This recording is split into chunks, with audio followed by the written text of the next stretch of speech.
assumes a whole bunch of stuff about human decision-making that isn't actually true. Do you like my t-shirt, by the way? It's got Jeff Goldblum on it. My brother got it for me for my birthday. Before that, I read a book that I don't have to show you, I'm afraid, because I lent it to my girlfriend, but it's called Angry White Men by Michael Kimmel. He spent a long time traveling around America interviewing different groups of angry white men. Everybody from Klan members to very disenfranchised rural workers to men's rights activists, fathers' rights campaigners. Every single brand of angry white men, people on the very like neo-Nazi political right wing and sort of slightly more moderate right wingers, Tea Partiers as well, and gives you some interviews and quotes from people. He really sort of gives them a chance. He went to them and said, look, you know, you're a neo-Nazi, I'm a Jewish intellectual, so we might not get on, but I want to give you the chance to say what you're about, because I want to know, like, what are you angry about? He says they're sending their mail to the wrong address, because he says that a lot of the people who have become so economically disenfranchised, and that is at the heart of a lot of the grievances of a lot of the people he interviews, he says they are economically disenfranchised, but they're blaming it on women in the workplace, or they're blaming it on immigrants, or they're blaming it on Jews, when actually it's neoliberalism and the economic conditions of today that have disenfranchised them. So it's really, really fascinating and an even-handed and charitable look into this world. And before that, I read a fiction book. This one was a gift from a fan,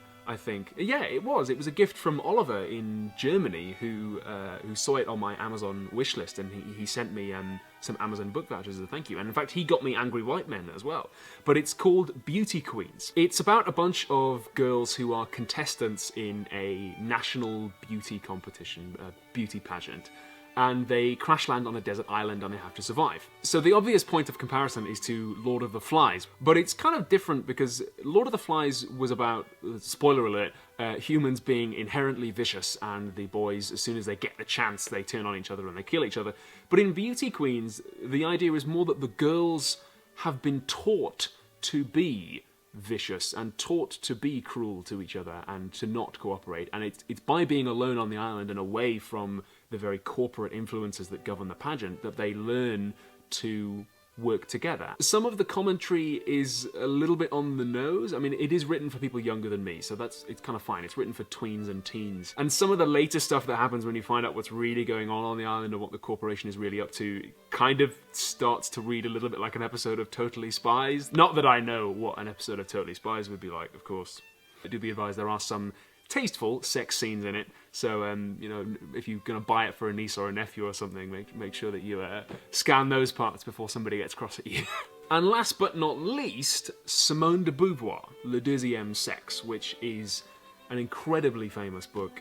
It's a classic of existentialism and feminism. De Beauvoir examines women's roles in societies, her contemporary society, which was 20th century France, and also right back to sort of prehistoric era, examining the ways that the roles of women in society have changed and the ways that they have been different from men. And she goes into huge detail, so there's whole sections of the book devoted to girlhood, to young womanhood, to motherhood, to elderly womanhood, and she sort of examines and compares the way that women are encouraged to behave and encouraged to be and live to the way that men are encouraged to live and behave and be. So rather like Fanon putting meat on the bones of colonialism, if feminism is something that you've only kind of heard about, or the idea that women are oppressed is something you've only sort of heard about academically or appreciated academically, this will definitely put meat on the bones for you. And those are the last 6 books I read. Maybe there's some cool things there that you can check out. If you'd like to support the show and Patreon isn't really your bag,